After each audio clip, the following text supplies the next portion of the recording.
Transvaal in die Bokkie week middelverdediging gespeel het. Baie welkom juffrou by vandag se podcast. Baie dankie. Juffrou, hoekom my juffrou so baat van my?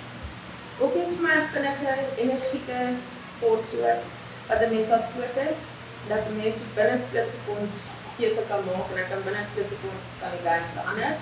So ek hou daarvan om te sien wat se intelligensie die spelers gebruik op die veld. Wie is juffrou se gunsteling liedjiespeler? Ek dink baie kienaar is Pietie Kutsie.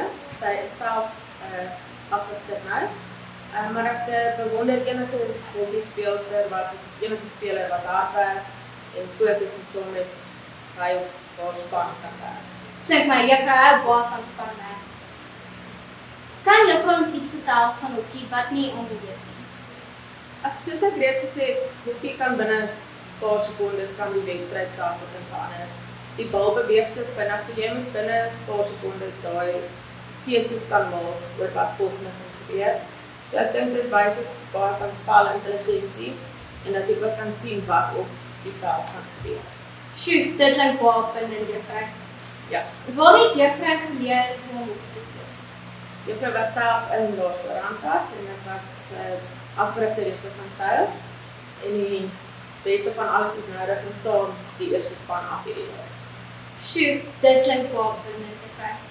Met al hierdie stories klink dit vir my asof juffrou Magnet se hart hokkie klop. Baie dankie juffrou dat jy vir hierdie podcast saam met my kon doen.